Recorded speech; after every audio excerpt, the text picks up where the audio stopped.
Assalamualaikum warahmatullahi wabarakatuh.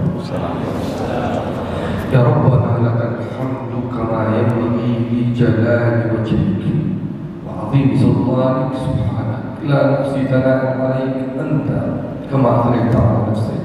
Lakal hamdu hatta tarda wa lakal hamdu idza radit wa lakal hamdu ba'da ridha. Allahumma salli wa sallim wa barik wa karrim ala sayyidina maulana Muhammad الفاتح لما أغلق والخاتم لما سبق ناصر الحق بالحق والهادي إلى صراط المستقيم وعلى آله وصحبه حتى قدره ومقداره العظيم.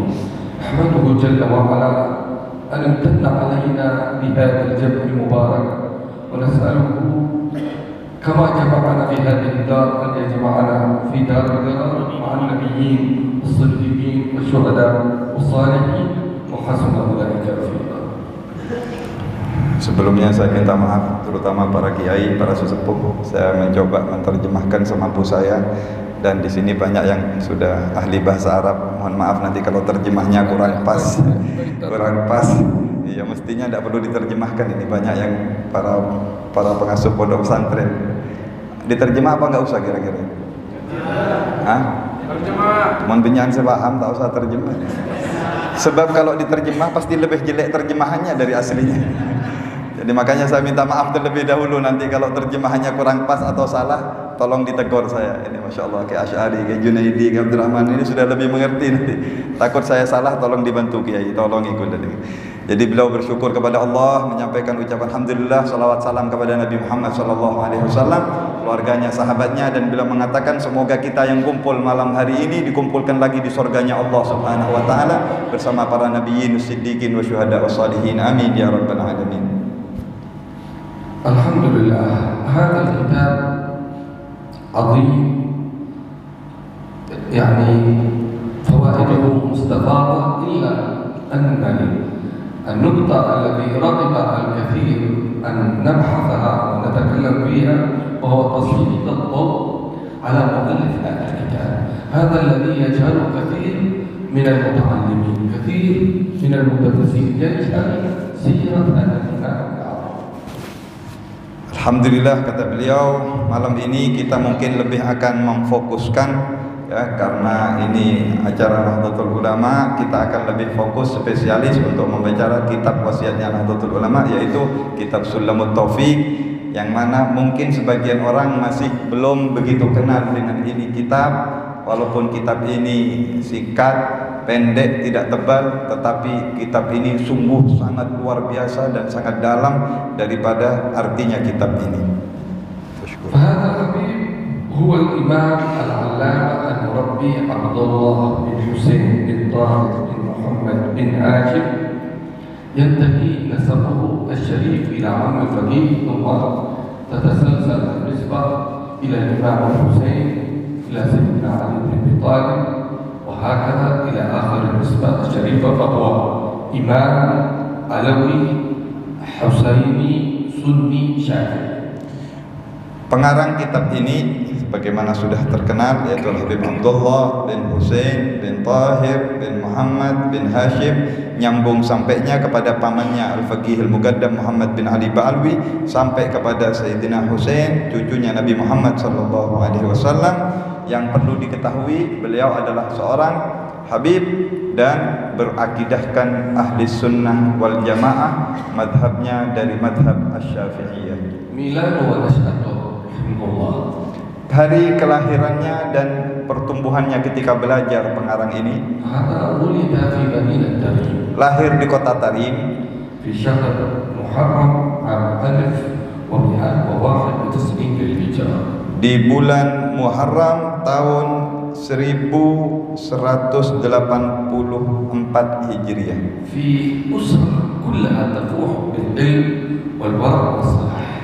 Keluarga besarnya semuanya ahli ilmu dan juga terkenal orang yang ahli wara' dan terkenal orang-orang baik. Fa'ahad kathir min al-ulum an walidihi, an akhihi, amman huma fi tilka al-marhala mawjud fi tarikh. dan belajar kepada ayahnya, kepada kakaknya, serta kepada orang-orang alim yang dijumpai di kota Tarim. تربى على كثير من العلماء من الأقطار من الأبدال أجلهم أخوه الحبيب طاهر بن حسين بن طاهر. Dan juga banyak yang mendidik beliau daripada ulama-ulama, termasuk guru yang banyak mendidik beliau adalah kakaknya Al-Habib Tahir bin Husain. وتربى عليه الكثير. Dan juga beliau banyak mendidik orang-orang santri-santrinya. ممن نعرفهم الذي تربى عليهم أو تربوا عليه غالب العبادلة السبعة. Dan di antara murid-muridnya yang terkenal itu yang dijuluki sebagai Abadilah Sab'ah, ya, Abdullah yang 7, itu ulama terkenal. وهو من العبادلة السبعة.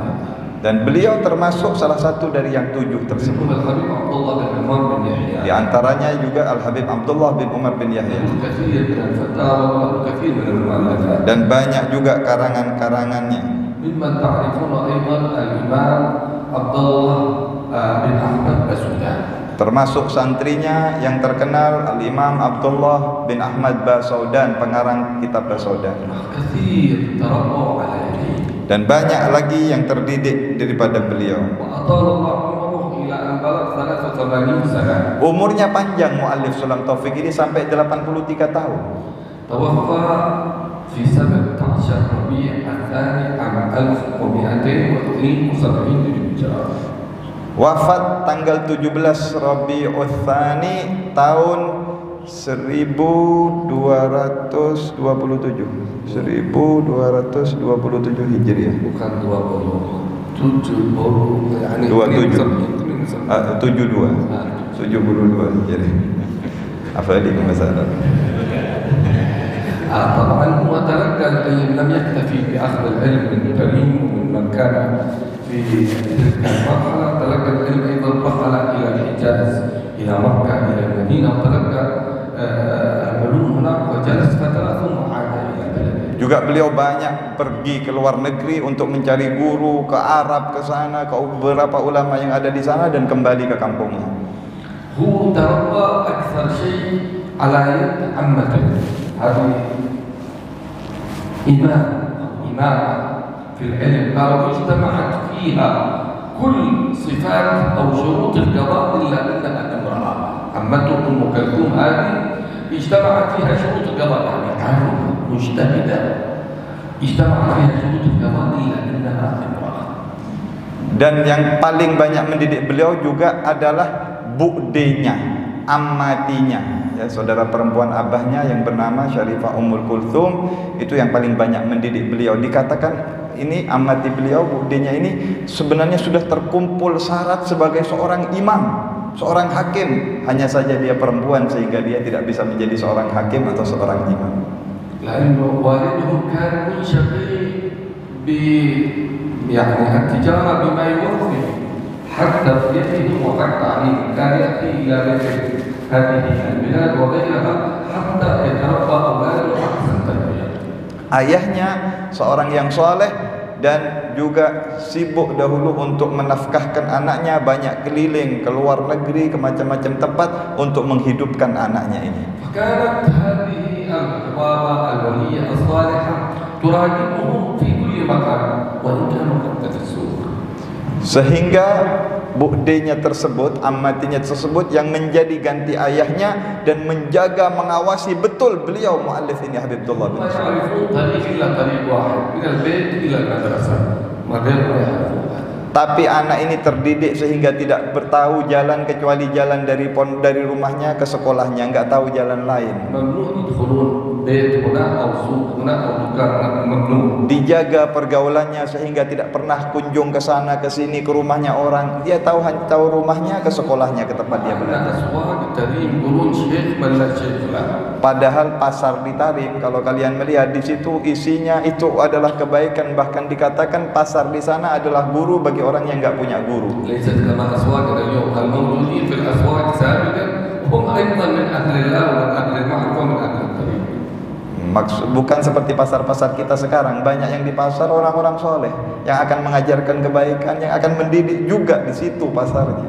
يكون عن مرحلة طفولتهم أنهم ذات يوم لفت انتباههم شيء في هذا السوق، انه في ناس متجمعين هكذا، طفل صغير في المطار يشوفون الناس متجمعين من باب الفضول، راحوا يشوفوا ايش مع انه يعني عمتهم موصية عليهم انهم ما يذهبون الى اي مكان، لكن لكونهم اطفال ذهبوا ليروا ايش الموضوع، ايش القصة.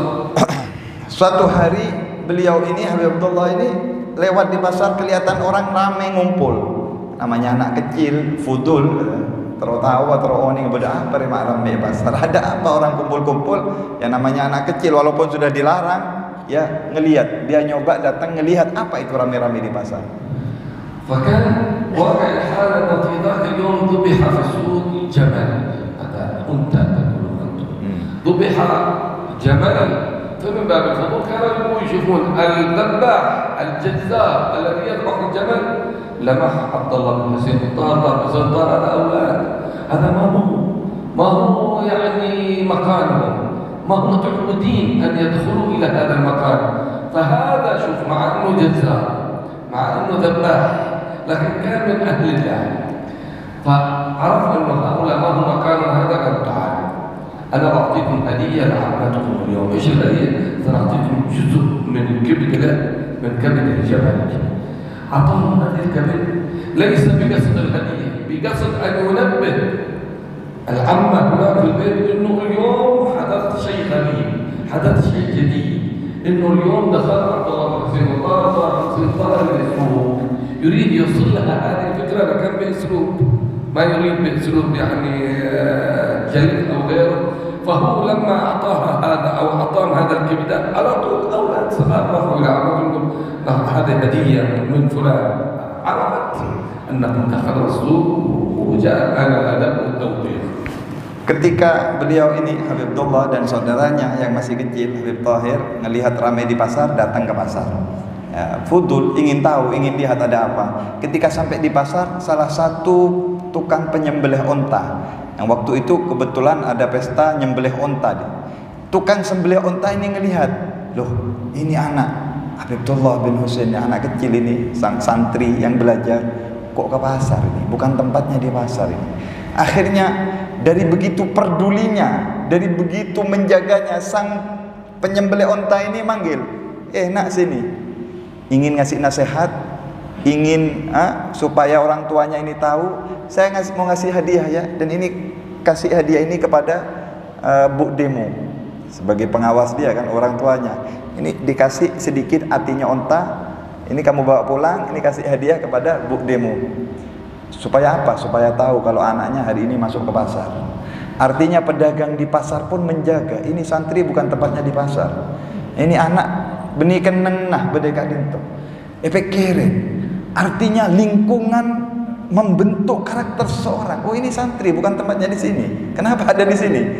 Ingin ngasih nasihat tapi dengan cara dikasih hadiah sedikit hatinya onta, suruh kasih kepada pamannya supaya tahu kalau hari itu ada kejadian yang dahsyat kepada anak ini, datang ke pasar. Kun berak ke pasar. Dianggap sudah anak ini sudah menempuh jalan yang akan merusak hidupnya. Allahumma shalli ala Muhammad.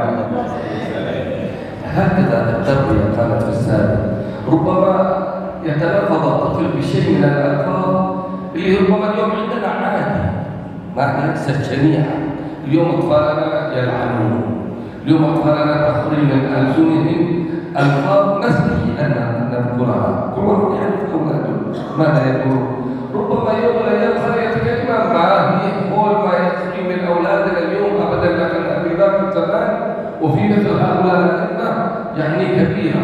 فأخذت عمته تأتي بالسواك هذا السواك وتقول هذه كلمة خبيثة، هذه كلمة ملوثة لا تطهر فمك منها.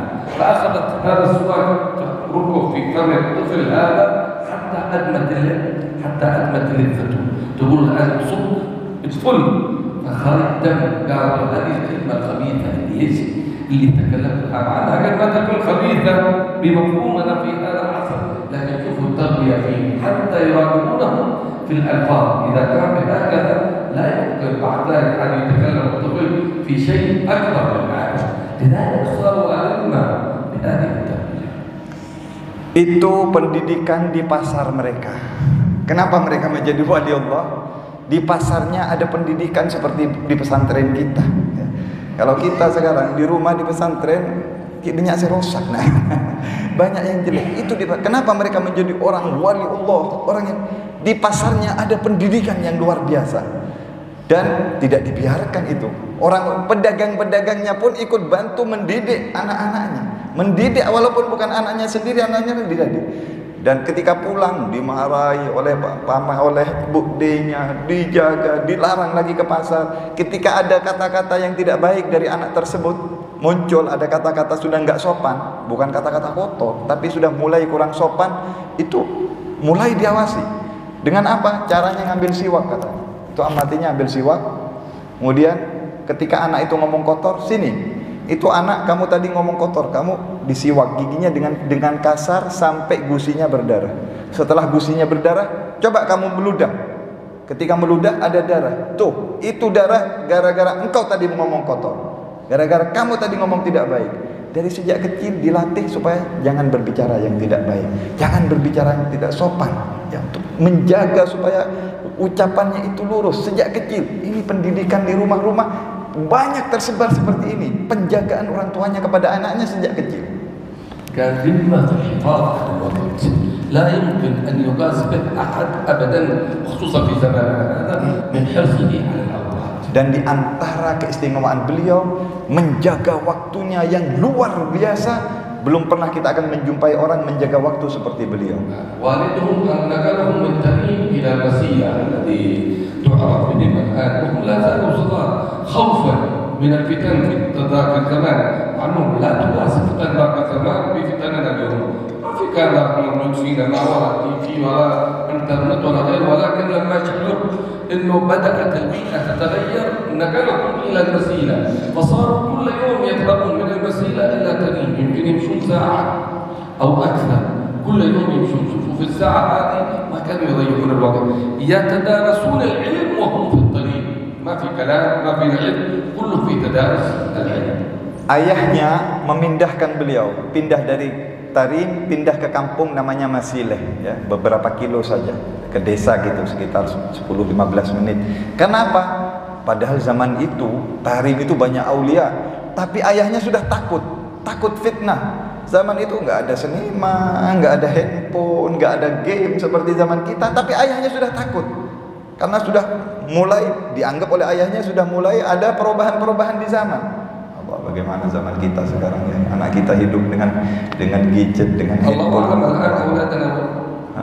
Allah ya, tidak tahu apa zaman kita sekarang. Itu zaman itu yang belum ada handphone, belum ada sesuatu yang urus. Ayahnya sudah takut dan ingin menjaga anaknya, dibawa pindah ke kampung, dijaga luar biasa, dididik di sana.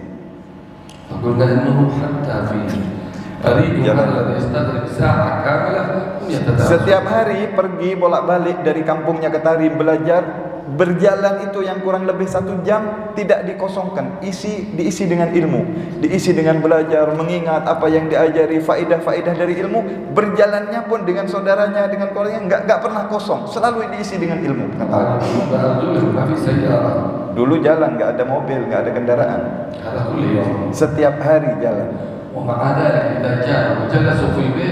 حتى وقت الأكل أحدهم يأكل والآخر يقرأ حتى ما يفوتون لحظة من لحظات إلا في طلب العلم. Waktu masih menjadi santri belajar beliau ini dengan saudaranya, kakaknya, kalau sudah waktunya makan di rumah nggak mau makan bareng, satu makan satu baca kitab.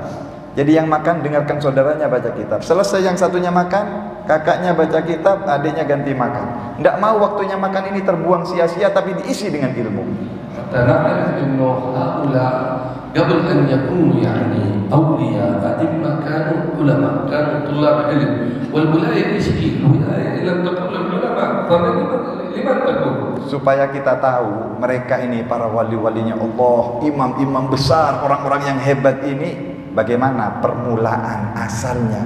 Mereka itu semua santri yang gigih, belajar luar biasa, tidak buang waktu-waktunya. Setelah perjuangan yang panjang itu baru mereka Allah jadikan orang-orang yang mulia yang ini. Dan nadarna ila tarbiyatihim madrasah manhaj kamil yanbaghi alaina an nahtadimahu wa sa'ad nuqallidahum fi manhajihim.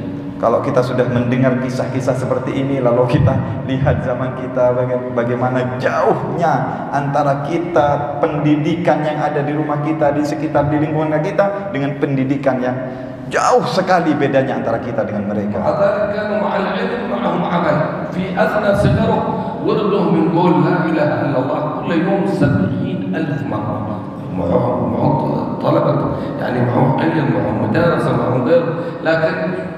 سادتنا على العلم يخلطون أو يعني يمزجون العلم بالعمل منذ الصغر. Waktu masih nyantri, beliau masih belajar. Ini santri belajar. Wirid rutinnya la ilaha illallah 70.000 kali. Ini kaki santri, belum jadi kiai ini. Masih santrinya ini, belum jadi guru, belum jadi ustadznya. Saudara Muhammad. Bukan mustahil ini semuanya. لأن الله جل وعلا هو خالق الزمان وهو خالق المكان يعطيهم البركة في الوقت لما علم صدق نياتهم. Allah yang menciptakan tempat dan waktu, tidak mustahil orang bisa melakukan seperti ini. Allah kasih kepada mereka karena kejujuran dan kesungguhan mereka. ومن حرصه على الأوقات أنه في مثل هذه الأيام قبل رمضان يجمع أولاده كلهم ويقول لهم يا أولادي شوفوا بياتكم هذا الشهر العظيم ينبغي أن تحرصون عليه، ينبغي أن تضاعفوا يعني العبادة والطاعة فيه. فكل واحد يعطيه جدول إيش بيعمل في رمضان، ما في ضحك، ما في لعب. أنا بسوي في أول يوم كذا، في ثاني يوم كذا، حتى ما يغير الشهر إلا وأوقاته مضغوطة. Dan kalau sudah mau mendekati masuk bulan Ramadan, dekat-dekat mau masuk bulan Ramadan, beliau kumpulkan anaknya, santrinya semua diperiksa. Kamu mau melakukan apa di bulan Ramadan? Jadwalnya apa? Diisi apa? Sehingga tidak ada waktunya sedikit pun yang kosong. Semuanya satu persatu ditanyakan jadwalnya apa yang akan diisi. Itu pendidikan beliau kepada keluarganya, kepada anaknya dan santrinya. نحن في هذا الزمان نتمنى ولو بالعشر نجمع هذا كل واحد يلتزم بالذي يقدر عليه، يكتبه كتاب. أنا بكتب مثلا 10 ختمات، أنا بصلي كذا كذا من الصلوات، أنا بصلي في المسجد، أنا بحضر دروس كذا. لابد حتى تحاسب ابنك بعد ذلك، لأنه قال هذا الكلام ممكن حتى تصوره فيديو، حتى بعد ذلك تجازيه أو تعطيه جائزة إن هو أحسن العمل وإن هو صدق فيما وعده، إن هو صدق فيما قصد. Ini mungkin pemikiran yang bisa kita tiru walaupun sedikit, kata beliau ya. Kalau mau datang bulan Ramadan, anak kita atau santri kita itu kita periksa, kita tanyakan mau ngatamkan Quran berapa kali kalian. Kalau perlu diperintahkan sekian kali hatam Quran ya. Jangan sampai anak kita atau santri kita pulang ke sana kita tidak tahu mau jadi apa, mau melakukan apa. Tapi ini penting, dibuatkan jadwal. Kalau perlu diperintahkan 10 kali kamu hatam di bulan Ramadan atau sekian kali. Ini kita sedikit meniru walaupun 10% dari apa yang dilakukan oleh beliau supaya anak-anaknya ini dapat mengatur waktunya dengan baik. ممكن احنا نسوي مثل هذا لاولادنا بل بانفسنا، نعمل لنا جدول حتى تنضبط اوقاتنا. الان قبل ما ياتي رمضان احنا نسوي جداول، بس بعضهم عارف ايش بيسوي في رمضان، ما هو الجداول الخير، وانما ايش اللي بناكل، ايش اللي بنشاهد في التلفاز، ايش اللي بنلبس من ملابس. في جدول قبل رمضان تجد النساء كلها في الاسواق يشترين هذا وهذا وهذا وهذا، يعملون جداول.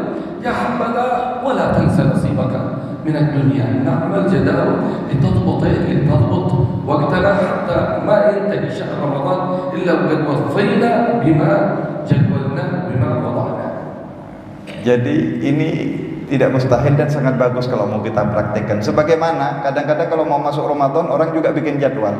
Tapi yang bikin jadwal mungkin itu pedagang. Wah, mau sama ontong makin Ramadan.